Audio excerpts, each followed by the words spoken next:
와, 여기 그림 한번 멋지죠? 그림이 아니고 사진이죠. 야, 끝내줍니다. 어떻게 보면 실제 모습보다 이 사진이 더 멋있는 것 같아요.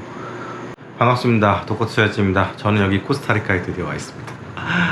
와, 이 니카라과라는 나라에서 코스타리카 넘어오는데, 니카라과가 육로로 이동하는데 정말 최악의 나라거든요. 일단은 보더에서부터 그 나올 때, 이민국 들어갈 때 나올 때 3시간 이상씩 걸려요. 왜냐면 일단은 제가 갖고 있는 짐들을요 모두 다 빼서 드론이라든가 카메라 이런 거 있는지 다 보거든요. 처음에 이카라가 들어갈 때도 그랬는데 정말 나갈 때까지 그럴 줄은 꿈에도 몰랐어요. 얘들은 무슨 드론이라든가 카메라에 뭐 원한이 있나 봐. 웬만하면 어떤 나라들도 나갈 때는 짐 검사하지 않거든요. 근데 니카라과만 그래요. 니카라과는 저 자연환경은 너무 멋있는 나라거든요. 정말 이런 자연환경이 있을까 싶을 정도로 화산지형이 엄청난 나라인데, 진짜 이게 인간들이 문제예요, 인간들이.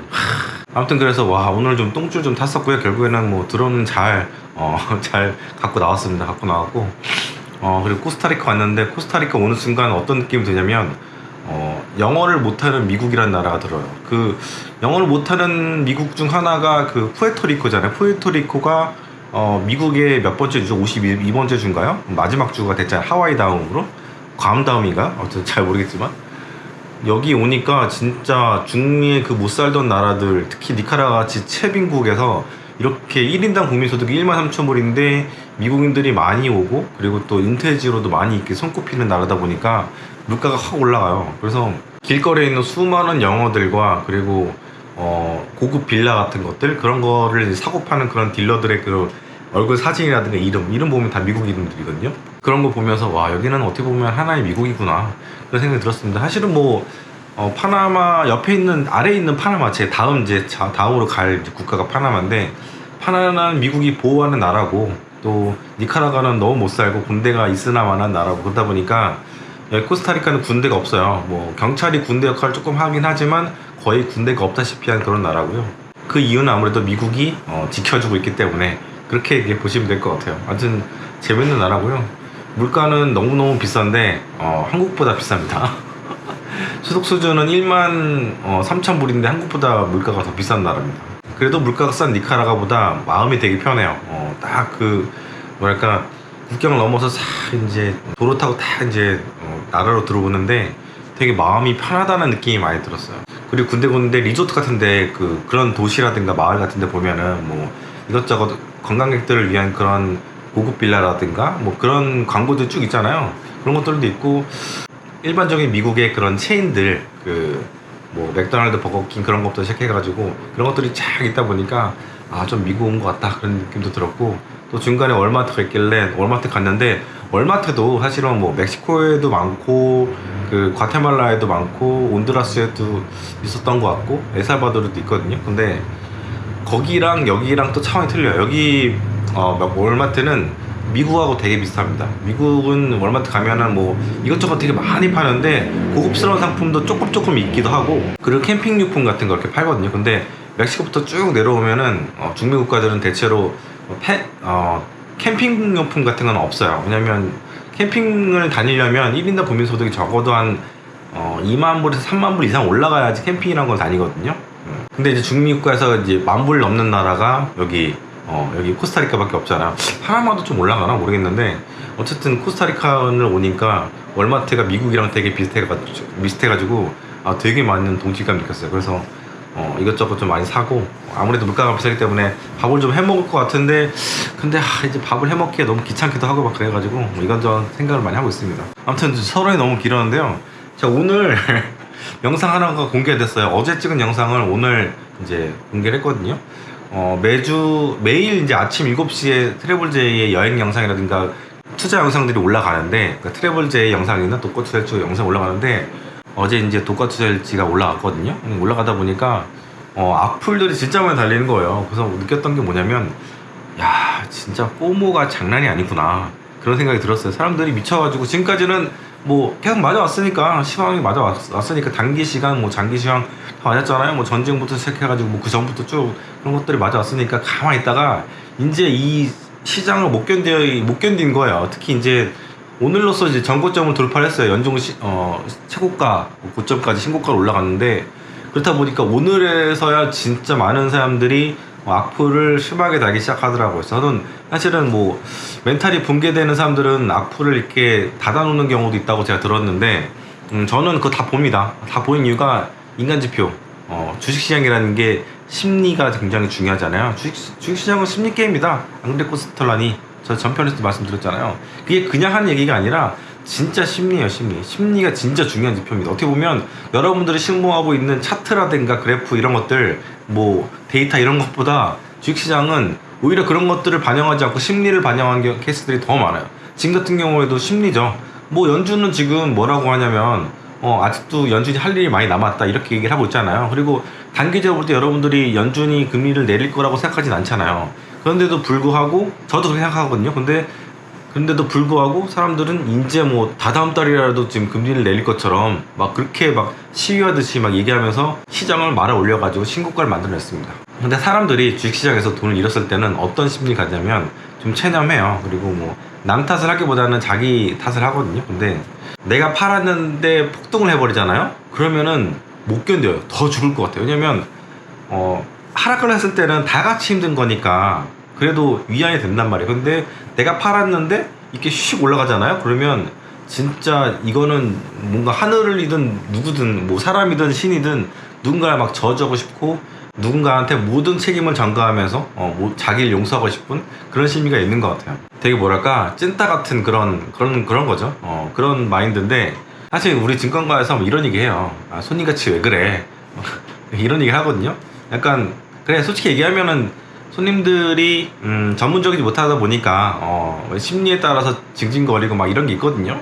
이런 게 있다 보니까 우리로서는 뭔가 보이는 시장의 사이클이 있는데 그거를 못 따라오고 지금 당장 답답하고 막 힘들고 막 이러니까 왜 내 주식은 왜 그래? 막 이런 거랑 똑같아요. 그런 징징거림의 또 하나의 발로처럼 제가 볼 때는 보이기도 하고, 이런 분들은 솔직히 주식으로서의 가망이 없는 분들이에요.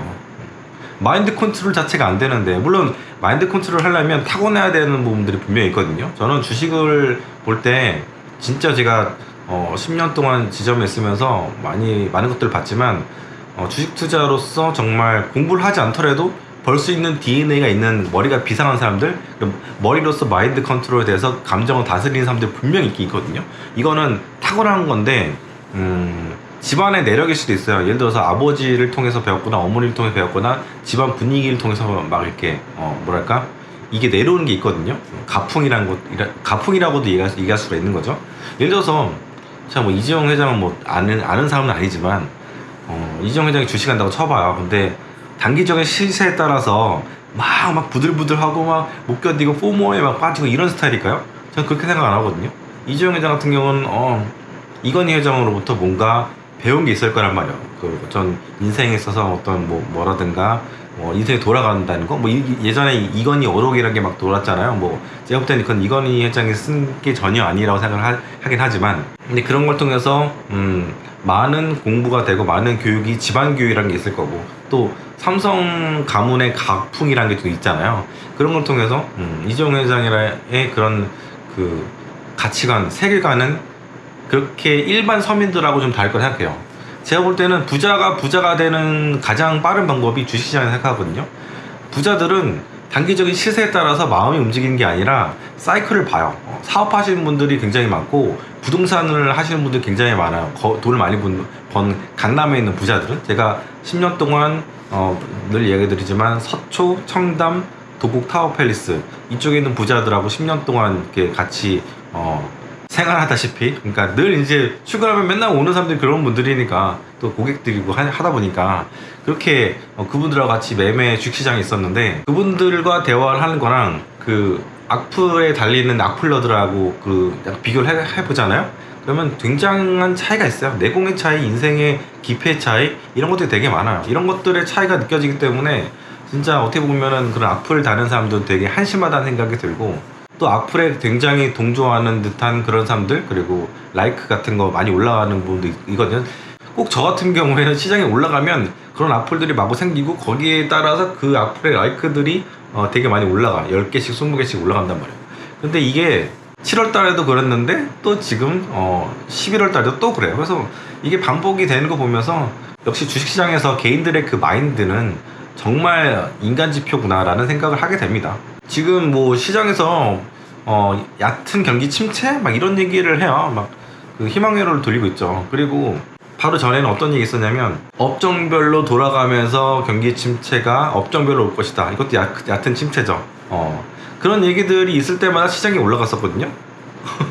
근데 결국에는 어떻게 됐어요? 꼬꾸라지고 또 시장 또 올랐어 지금. 근데 많은 사람들이 악플러들의 이야기는 뭐냐면 이제는 대세 상승장이다. 이제 쭉 갈 거다. 이제 금리 내리는데 뭐가 무섭겠어 라고 얘기를 해요.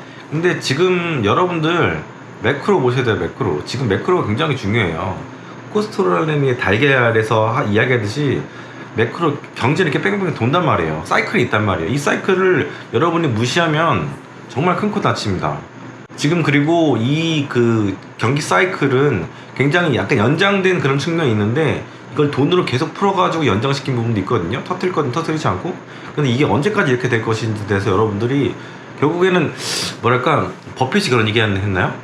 파티가 끝날 때 아이고 진짜 파티장에서 불이 나게 되면 사람들이 마구마구 출입구 쪽으로 막 뛰어갈 거 아니에요.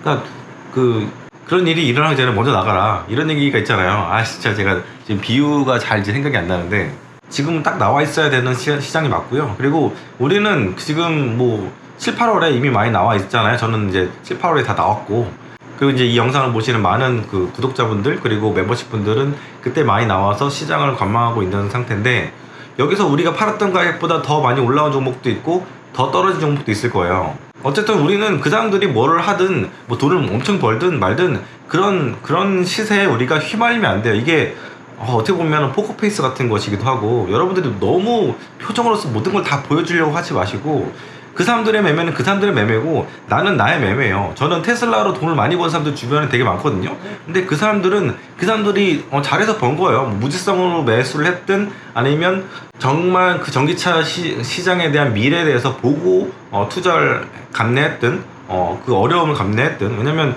아시다시피 이제 테슬라 주가라는 게 올해만 해도 장난 아니게 많이 이제 변동이 있었잖아요. 그렇기 때문에 그 사람들은 그만큼의 자격이 있는 거예요. 저는 그냥 너희들 잘했어. 너희들 테슬라로 5배씩 6배씩 벌고 퇴사한 거 정말 잘한 거야 라고 저는 생각합니다.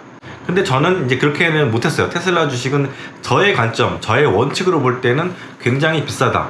아무리 내가 이 회사의 미래를 낙관하고 공부도 정말 열심히 했거든요. 테슬라에 대해서. 저는 원래 차를 엄청 좋아하기 때문에 911 타고 다닐 정도면 직장인이 차 엄청 좋아하는 거죠. 전기차도 굉장히 좋아했는데, 그리고 저도 이제 테슬라를 2017년인가 18년도에 저도 1000불을 내고 예약을 걸어놨던 사람이에요. 근데 너무 차가 안 나와서 못 견디고 차를 바꿀 때가 됐는데 못 견디고 이제 911을 샀죠. 근데 만약 제가 테슬라를 빨리 받았으면, 모델 3를 받았으면은 테슬라 투자자가 돼서 더 많은 돈을 벌었을 수도 있겠죠. 물론 근데 그것도 몰라요. 왜냐면 시장은 되게 여러분들이 볼 때 되게 사후적으로 보는 경향이 있거든요. 테슬라 주식이 이렇게 변동이 심한데 여러분이 얼만큼 여러분들이 그 주식을 홀드를 할 수 있겠어요? 그 수익을 감내할 수 있겠어요? 손실도 그렇고. 많은 개인 투자자들이 어떠냐면 손실은 그냥 체념해버리거든요. 근데 수익은요 30%가 넘어가면 잘라버려요. 근데 테슬라는 5배, 10배 이렇게 올라온 주식이잖아요. 여러분이 샀다고 하더라도 이 테슬라 주식으로 여러분 인생이 바꿨을 가능성은 별로 없어요. 제가 볼 때는 5%도 안 된다고 저는 봅니다. 하물며 11월에 저점에 이건 정말 이게 바이더 립이야 라고 생각해서 산 사람들이 있을 거예요. 그리고 이때 산 사람들이 지금까지 홀딩을 하고 있을 가능성, 또 더 먼 미래에 더 올라갈 거야 라고 생각해서 더 홀드할 가능성이 얼마나 있을까? 몇 프로나 될까?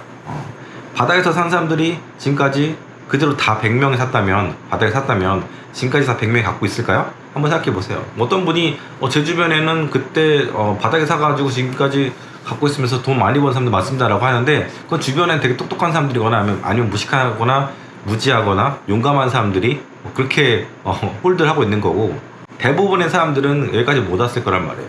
그리고 우리는 여름에 다 주식을 팔았지만 바닥에서 산 사람들이 만약에 주식을 산다고 쳐봐요. 근데 그때 당시에 그 사람들이 현금 비중이 몇 프로나 됐을까요? 100%가 된 사람들이, 여름에 다 판 사람들이, 고점에서 올해 다 판 사람들이 11월에 초에 이 현금을 100% 다 다 넣어서 지금까지 갖고 있을까? 저는 그렇게 생각하지 않습니다. 만약 그렇게 먹은 사람이 있다면 그 사람들이 대단한 거죠. 근데 그 사람들이 그렇게 신기에 가까운 매매를 했는데 그게 뭐 벤치마크 같은 것도 아닌 거고, 그거는 그 사람들의 매매인 거고, 우리는 우리의 매매를 하면 되는 거예요. 우리는 우리의 타석이 있고 다른 사람들은 다른 사람들의 타석이 있는 거예요. 그리고 그거 가지고 비교할 필요가 없는 거예요. 정말 어떻게 본다면 주식시장에서 가장 나쁜 게 뭐냐면 비교합니다. 비교하는 거. 남들하고 나를 비교하는 거. 특히 한국 사회는 진짜 비교하는 문화가 너무 심하잖아요. 그렇죠? 저는 한국에 있을 때 명품 아니면 안 입었어요. 청담동 살면서 아주 최고층에 있는 그 오피스텔에 살면서 911을 몰면서 911로 여의도까지 출퇴근을 막 하고, 그리고 명품 옷 좋아하고, 왜냐면 저희 아버지가 디자이너였기 때문에 제가 디자인에 대해서 굉장히 그 의류에 대해서 옷 입는 거에 대해서 되게 민감하거든요. 근데 지금은 뭐 그냥 백수가 돼가지고 여기저기 뭐 더운 나라만 찾아다니면서 여행을 다니느라고 여러분들이 제가 되게 허름하게 다니는구나 라고 생각하겠지만, 뭐 어차피 뭐 제 나이, 뭐 제가 뭐 연애할 것도 아니고 누구한테 뭐 잘 보여줄 필요도 없는 나이가 됐잖아요. 솔직히 40대 중반이 여러분들 뭐 다 해탈할 나이 아닙니까? 지금 막 명품 옷 입고 막 이렇게 하려면 제가 청담동 가서 다시 살면 다시 그때 옷 입고 다니면서 그렇게 할 수가 있겠지만, 지금은 그냥 생긴 대로 그냥 편한 대로 그냥 옷 해지면 버리고 그냥 싸고 괜찮고 이런 거 하나 사가지고 입고 다니고 막 그런 거죠. 그렇게 여행을 하고 있는 거고, 그리고 중남미에서는 돈 있는 척하면, 동남아도 마찬가지고 돈 있는 척하고 되게 그러고 다니면은 타겟되거든요. 아마 한국 분들이 많이 모를 거예요. 차도 좋은 거 사면 사죠. 911 모던 사람이 다음 차 뭐 사겠어요. 뭐 더 좋은 차를 살 수도 있긴 하겠지만, 제가 원래 좋은 차를 몰고 그 BMW 몰고 내려가려 했었잖아요. 근데 친구가 빌려주려고 했었는데 그게 이제 캔슬이 돼가지고 제가 또 차를 또 좋은 거 사려고 했었는데, 그때 당시 어떤 구독자분이 절대 그런 거 사서 내려가지 말라 이렇게 얘기를 해주시더라고요. 근데 저도 그래서 생각을 하고 있다가 결국에는 그렇게 되더라고요. 좋은 차를 몰고 내려가면 진짜 타겟이 되는구나. 사실 제 차가 되게 10년 된 차로 지금 여행을 쭉 하고 있는데, 미국에서부터 쭉 내려가고 있는데, 제가 외국인이고 또 제 차 남바가 텍사스예요. 그렇다 보니까 이렇게 운전하다 보면 사람들이 꼬마애들도 제 차에 운전석에 뭐가 있나를 봐요. 그거 되게 그렇거든요. 물론 아직까지 아무런 일이 일어나지 않았어요. 제일 위험한 국가라고 하는 뭐 온두라스라든가 엘살바도르, 뭐 옛날 이야기긴 하지만, 또 멕시코에서도 가끔씩 그런 일들이 생겨나고 있기도 하고, 뭐 그 자동차 창문을 다 깨가지고 막 뭐 훔쳐가고 이런 일들이 가끔씩 일어나잖아요. 그런데 이제 차가 아무래도 좀 후지니까 그런 가능성이 좀 줄어든 거지. 근데 아직까지 이제 그런 일이 없긴 하지만, 그런데 다행히도 아직까지 그런 일은 없어요. 다행히 없는데, 어쨌든 중미는 저는 아주 안전하게 여행을 했지만 그래도 늘 조심해야 된다, 그 얘기를 드리고 싶어요. 그리고 생각보다 안전해요. 어디 가나 막 군인들이라든가 경찰들이라든가 가드들이 있고 CCTV가 있기 때문에 많은 것들이 여러분들을 지켜주려고 노력을 하고 있다는 거. 물론 여자분들 같은 경우에는 타겟이 더 되기 쉬울 것 같아요. 특히 혼자 여행을 하시게 되면은 그럴 가능성이 좀 높긴 한데, 어쨌든 남자 혼자 저 혼자 여행하는 데 있어서는 아직까지는 그런 큰 문제는 없었던 것 같고요. 아무튼 주식 얘기하다가 여기까지 왔는데, 정말 손님같이 징징거리지 마시라고 이야기를 하고 싶어요.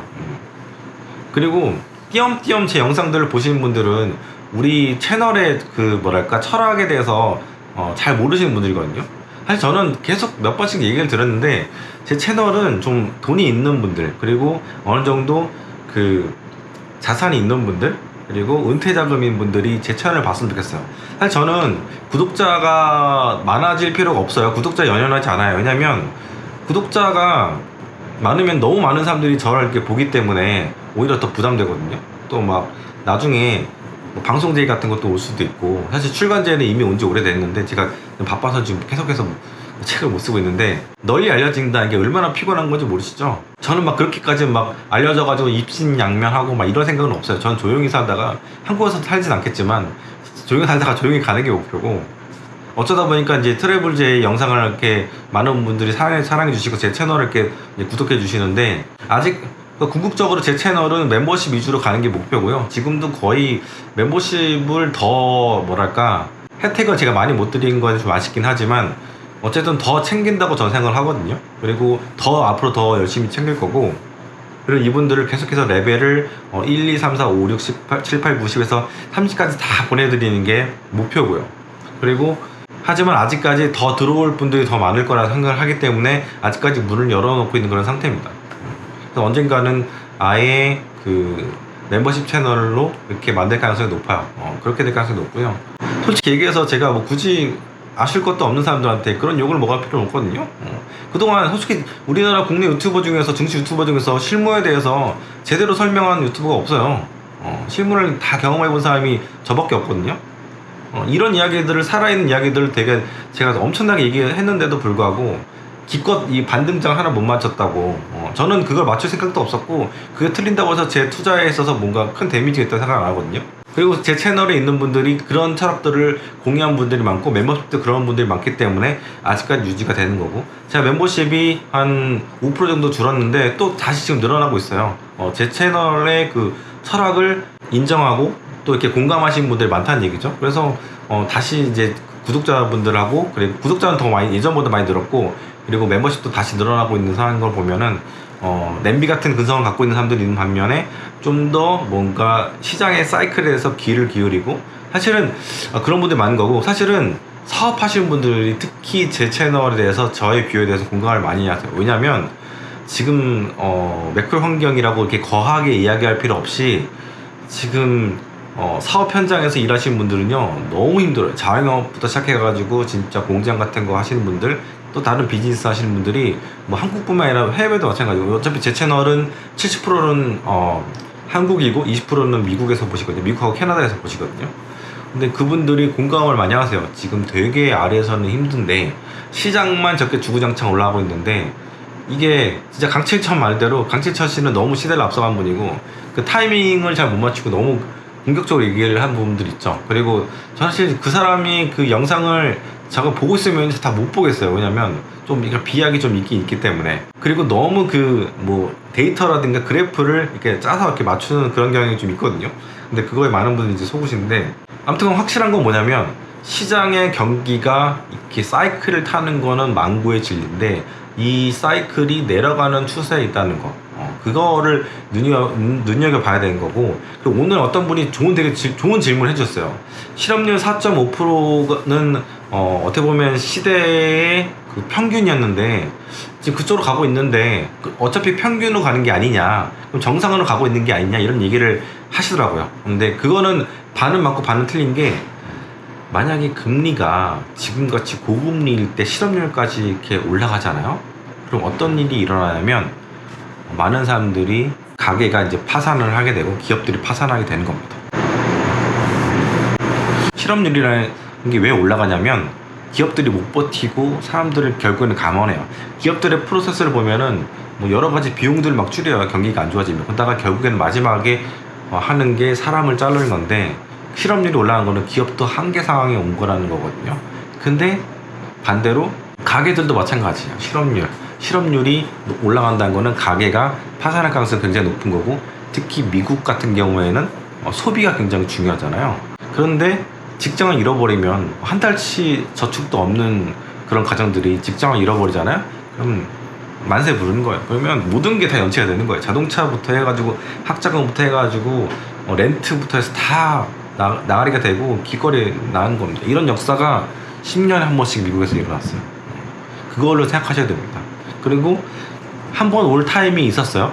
2019년 20년도에. 근데 팬데믹이 터지고 나서부터 엄청난 돈을 풀어서 이거를 막아버렸어. 정부가 막아버렸어.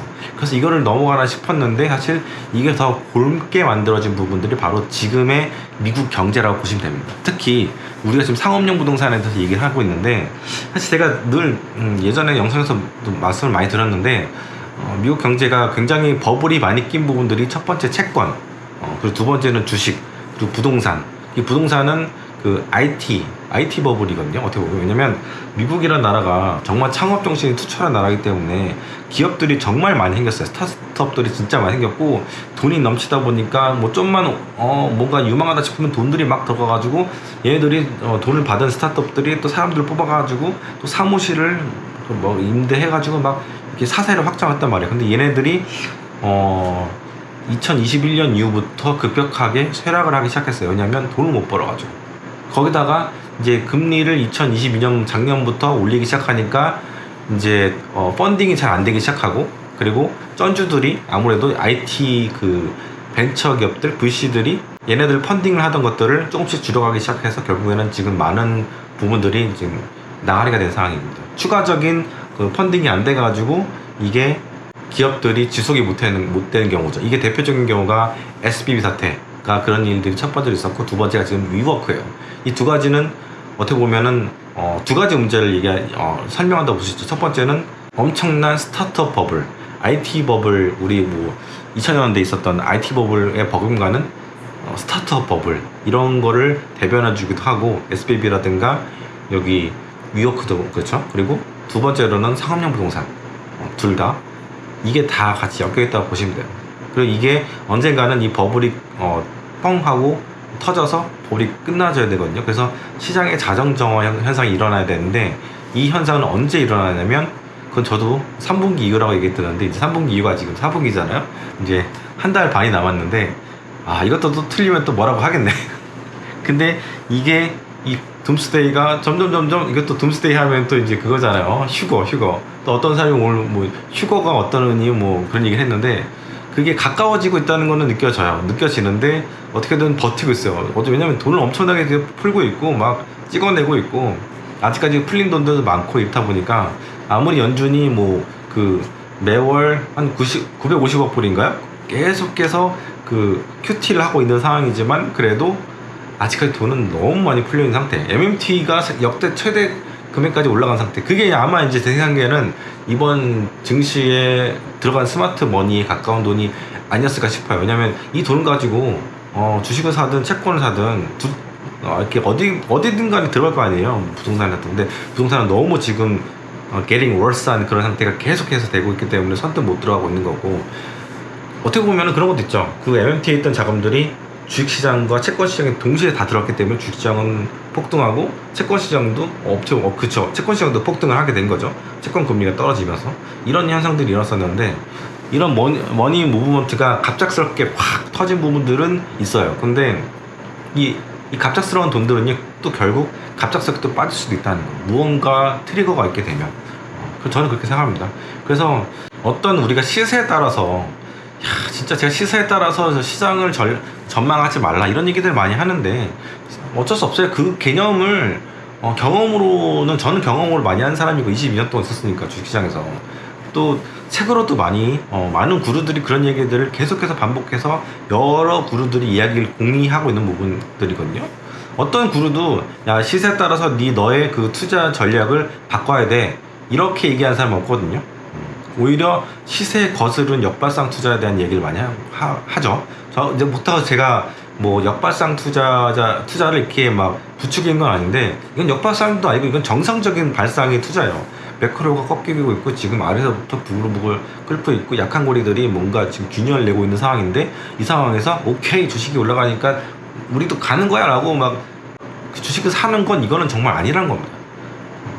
여러분들이 정신을 차려야 돼요. 지금 막 술 취해가지고 막 이러고 있을 때가 아니에요. 막 주식 오른다고 해서 이게 따라가야 되는 그런 장이 아니라는 얘기예요. 근데 많은 분들이 공부가 안 됐어요. 제가 뭐 솔직히 여기에 악플을 다는 사람들이 얼마나 주식시장에 대해서 경험이 있고 득도를 하신 분들이겠어요. 아무것도 모르는 사람들이 그냥 시세에 따라서 못 견디니까 막 미치겠으니까 네 말 듣고 이렇게 있었는데, 지금까지는 잠적고 이렇게 있었으면서 뭐 후원도 안 하고 멤버십도 안 하던 사람들이 갑자기 뭐 네 말 듣고 했다가 뭐 손바닥이 생겼다 이렇게 얘기를 한 거 보면은, 진짜 이 사람들은 이 사람들은 계속해서 그렇게 주식 투자하다가 결국에는 깽판 치고 깡통 차고, 그리고 이제 폐지주로 다니는 사람들이 될 수밖에 없어요. 이거는 제가 10년 동안 있으면서 많은 사람들, 수천 명의 사람들을 관찰하면서 느낀 결론이에요. 이런 사람들이 이렇게 가는 스타일이구나. 주식으로 계속 돈 깨먹고 시세에 따라서 못 견디고 이런 사람들입니다. 여러분들이, 저는 저번 영상도 그렇고 지금 영상도 그렇고 정말 멤버십 분들한테 드리는 영상이라고 저는 생각해요. 정말 멤버십 분들 정말 아끼고, 정말 멤버십 분들이 잘 됐으면 좋겠고, 1705분이거든요 지금 멤버십이.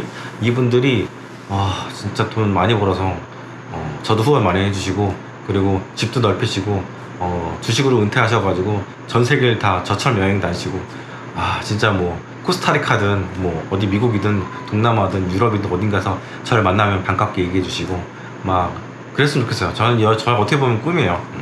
그래서 처음에는 제 여행 경비에 있어서 어차피 제가 여행 경비를 5억을 생각했었거든요. 세계 여행 10년 동안. 한 1년에 그쵸 5천만 원씩을 생각했었던 건데 지금 나와 보니까 아니야, 돈이 더 들어. 특히 미국도 그렇고 뭐 코스타리카도 그렇고, 코스타리카 이렇게 비쌀 줄 몰랐거든요. 물가가. 와, 숨 쉴 때마다 20불씩 나가. 20불씩. 오늘 얼마 쓴 거야. 그나마 여기 숙소가 좀 저렴한 데 가지고, 게다가 이제 우리나라 환율이 막 지금 1,300원 좀 아래 내려왔죠. 결국 올라갈 수밖에 없는 상황인데 1,300원까지 이렇게 내려오니까 1,150원 막 그렇게 있다가 올라가니까 거기서부터 오는 그런 문제도 있죠. 그래서 비용이 정말 많이 올라가서 그러면 유튜브 같은 거 좀 하면서 소일 좀 하면서 어떻게 여행 경비를 좀 보태. 네, 고프로가 40분을 촬영하니까 발열 때문에 이제 꺼져버렸는데요. 어쨌든 저는 처음에 그렇게 어떻게 보면 유튜브 영상을 촬영하면서 유튜브 활동을 하면서 저의 개인적인 그런 앨범 같은 역할도 하면 좋을 것 같고, 그리고 또 보탬이 여행에 경비적으로 보탬이 되면 어떨까 그런 생각이 들었거든요. 또 제가 이번 10년 여행을 끝나고 나면은 요트를 사서 나머지 5년 추가적으로 5년을 요트 여행을 하면서 전 세계를 항해하는 게 또 꿈이 생겼어요. 그래서 그렇게 하면은 돈을 더 아껴야 되고 더 벌어야 되겠다 그런 생각을 하게 되면서 유튜브를 시작했는데, 지금 매일매일 서평들이 막 올라오고 있어요. 매일매일 여러분들이 1705분 다 전혀 아니지만 많은 분들이 또 서평을 계속, 책을 계속 읽으면서 다 읽고 나서 서평 올려가지고 본인의 독후가 몰린 거죠. 그래서 본인이 공부했던 것들, 느낀 점들을 이렇게 공유한 거 보면서 사람들이 성장하고 있구나 이런 것들을 보면서 되게 어쩔 때는 감동도 있고 어쩔 때는 뿌듯함도 느끼고 보람도 느낍니다. 그래서 이 활동을 계속해서 지속을 하게 될 것 같고요. 지금 3기, 4기 이렇게 있거든요. 3기는 지금 한 1388분 정도 계시고 4기는 390분인가 400분 좀 안 되거든요. 그래서 4기는 열려 있습니다. 그래서 4기로 많은 분들이 오셔가지고 또 같이 이제 공부하고 같이 성장하는 그런 기회가 됐으면 좋겠어요. 그래서 정말 이렇게 악의 근원, 악의 그 사슬, 그런 순환을 좀 끊고 여러분들이 진짜 주식 투자도요, 어떻게 보면 득도 하셔야 돼요. 득도. 마음을 정말 다스려야 되고, 어떻게 보면 그렇기 때문에 불교 수업 같은 게 굉장히 잘 맞을 수 있다는 생각도 되게 들거든요. 무소유라든가 이런 것들, 남들 거는 남들에게, 내 거는 내 거, 이렇게 비교하지 않고, 이런 교훈들을 구루들의 책을 통해서 여러분들이 진짜 많이 배울 수 있습니다. 그래서 어떻게 보면 하다 보니까 마지막은 멤버십에 대한 홍보처럼 된 것 같은데, 진짜 여러분들 공부하셨으면 좋겠어요. 그런 면에서 혼자 하면 안 돼요. 혼자 하면 자극도 안 되고 동기부여도 안 되고 같이 끌어주는 사람도 있어야 되거든요. 그렇기 때문에 멤버십 오셔가지고요, 진짜 저하고도 심도 있는 대화를 그 단톡방에서 하시면 좋을 것 같아요. 오늘 여기까지 하겠습니다. 어쩌다 보니까 잠깐 이야기한다는 게 43분을 녹화를 했는데 또 편집 해가지고 좀 또 엑기스를 이렇게 만들어가지고 또 영상 올리도록 하겠습니다. 감사합니다. 승리하십시오. 건승하십시오.